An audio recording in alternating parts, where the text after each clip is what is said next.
ओम श्री गणेशाय नमः। ओम नमो भगवते वासुदेवाय।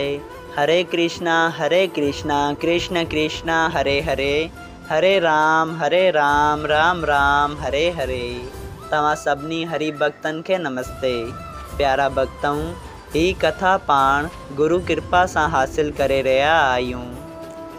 श्री गणपति सरस्वती जो दरे ध्यान करियां थो मां भागवत महापुराण जो बयान, जंहिं में व्यासदेव ऐं सुखदेव जी कयो आहे श्री कृष्ण लीला जो गुणगान। सभई चयो जय भागवतम महापुराण।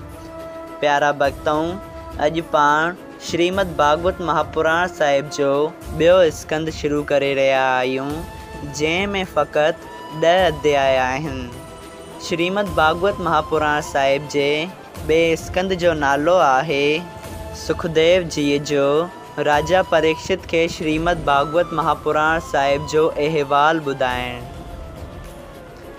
विकता श्रोता श्रेष्ठ हुजन त थिए आत्म ज्ञान, जिये सुखदेव महाराज खां परीक्षित पातो पद निर्वाण। सभई चयो जय सुखदेव महाराज। अध्याय पहिरियों, राजा परीक्षित के सुखदेव जी जो आतिथ्य ॾियण। सुखदेव जी महाराज चयो, ए राजा, तव्हां पुछियो त आख़िरी वक़्त में आदमी के पंहिंजी मुक्ति वास्ते छा करणु घुरिजे। सा ॻाल्हि तमामु चङी पुछी अथव। उन में संसारी जीवन जो बि भलो थींदो। जेको अज्ञानी माण्हू परमेश्वर जी महिमा न ॼाणी फ़क़ति सुख विलास में पइजी ख़राब थियनि था, उन्हनि जे वास्ते सभु दुख सम्झणु घुरिजे। छाकाणि त उहे माण्हू संसारी विषयनि ऐं सुख जे सामान जी ख़्वाहिश रखंदा आहिनि, लेकिन उहे सभु जड़ आहिनि ऐं हिकु ॾींहुं ज़रूरु नास थी वेंदा। ऐं संसार जो सुख जंहिंखे ही प्राणी सुख सम्झे थो, उहो त आख़िरकार दुख रूप आहे। ऐं जेके माण्हू संसारी पदार्थनि जी ख़्वाहिश रखंदा आहिनि, उन्हनि खे बि आख़िर में दुख ई मिलंदो आहे। अहिड़ी तरह हू पंहिंजी उमिरि राति जो औरत जी मोहबत ऐं ॾींहं जो रोज़गार ऐं वापार में पूरी कंदा आहिनि। उन्हनि वटि 8 पेरनि में कॾहिं बि एतिरो वक़्तु न आहे जो खणी भॻवान जो सुमिरन ऐं ध्यानु कनि। उन्हनि वटि 8 पेरनि में कॾहिं बि एतिरो वक़्तु नथो मिले जो कंहिं वक़्तु खणी नारायण जो सुमिरन ऐं ध्यानु कनि ऐं परलोक पंहिंजो ठाहिनि। ॾिसो, जेको माण्हू पंहिंजी स्त्री औलाद जे मोह ऐं माया में फासी कूड़ ॻाल्हाए पैसा आणे उन्हनि जी पालना थो करे, तिन जो मरण पंहिंजी अखियुनि सां ॾिसंदे बि पंहिंजे मन खे हिन महाॼार खां जुदा नथो करे, छो जो मरण खां पोइ खेसि पुट या भाउ उन जी मदद नथो करे सघिजे ऐं आख़िरकार पाण बि मरी वेंदो आहे ऐं हुननि ॿियनि जीवन जे लाइ पाप करण करे नरक में वेंदो आहे। ए राजा, तव्हांजो जनम हिन भारत खंड में थियो आहे। जेको परमेश्वर जो भॼन ऐं ध्यानु करे थो, सो वैकुंठ जो सुख पाईंदो आहे। उन्हनि माण्हुनि जो संसार में जनम वठणु सफल आहे।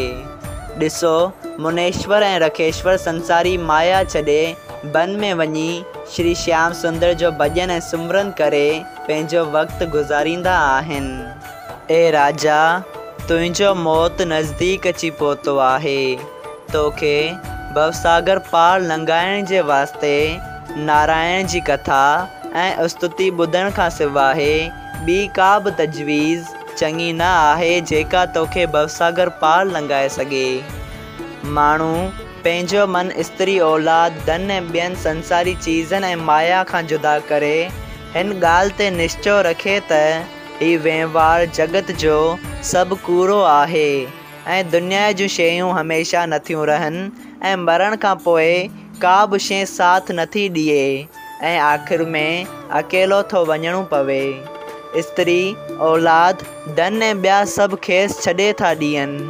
तंहिं करे अक़लमंद आदमीअ खे घुरिजे त उन्हनि जे छॾण खां अॻु में ई पाण उन्हनि खे छॾे भॻवान जी कथा पवित्र मन ऐं दिलि सां ॿुधे ऐं मुरली मनोहर जे चरणनि में ध्यानु लॻाए उन पार ब्रह्म परमेश्वर जी मन में प्रीत धारे उन जी कथा ऐं लीला ॿुधे उन ते यकीन रखी कॾहिं बि उन खे कूड़ो न ॼाणे ऐं उन खे सचो सम्झी कंहिं ॻाल्हि जो सिंसो शक न करे त हू मुक्ति पाईंदो। ए राजा, मां श्रीमद भागवत महापुराण साहिब जो सभिनी पुराणनि में उत्तम आहे ऐं उन में श्री श्याम सुंदर जी लीलाउनि जो गुणगान ऐं स्तुति थियल आहे ऐं मूं भॻवान वेदव्यास जी पंहिंजे पीउ वटां पढ़ियो आहे, सो तोखे ॿुधायां थो।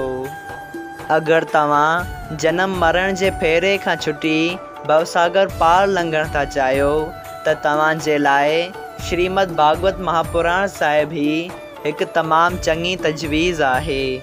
सभिनी शास्त्रनि जे ॿुधण जो फल श्रीमद भागवत महापुराण साहिब जे ॿुधण सां मिलंदो आहे ऐं सभिनी वेदनि जो मोल उनखे सम्झणु घुरिजे।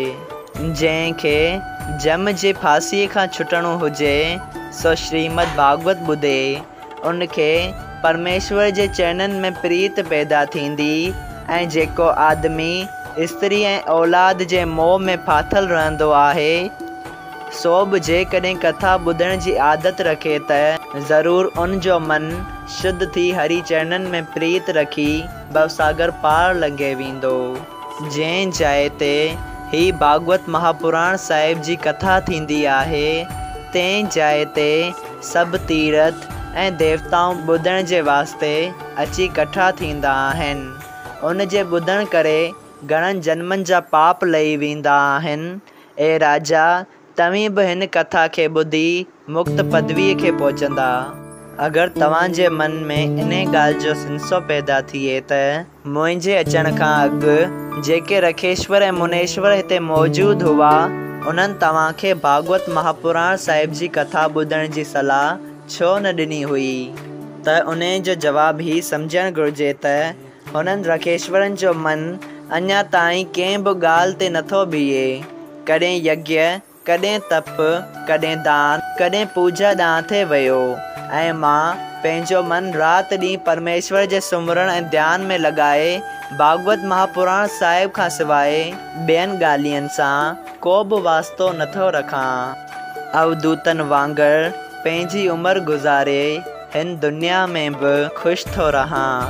ए राजा, जे तव्हां ही सम्झो त मुंहिंजे मरण में थोरा ॾींहं रहिया आहिनि त तव्हां उन ॻाल्हि खां न ॾिजो। तव्हांजे मरण में बाक़ी 7 ॾींहं आहिनि। श्रीमद भागवत मन लाइ प्रेम सां ॿुधो त चङी तरह तव्हांजी मुक्ति थींदी। राजा कटवांग जी त 2 घड़ियुनि में ही मुक्ति थी हुई। तव्हां वटि त अञा 7 ॾींहं आहिनि। प्यारा भक्तऊं, हिकु घड़ीअ में 24 मिंट हूंदा आहिनि। तव्हां छाकाणि था ॾिजो? जेको पंहिंजे सचे मन सां परलोक सुधारणु घुरे थो त उनखे अढाई घड़ियुनि में बि मुक्ति प्राप्त थी सघे थी। ही ॻाल्हि ॿुधी राजा परीक्षित हथ जोड़े चयो त हे महाराज, राजा कटवांग कीअं 2 घड़ियुनि में मुक्ति पाती उन जो हाल कृपा करे मूंखे ॿुधायो। सभई चयो जय श्री कृष्णा। श्रीमद भागवत महापुराण साहिब जे 2 स्कंद जे पहिरें अध्याय जो पहिरियों भाग संपूर्ण थियो। सभई चयो जय श्री कृष्णा।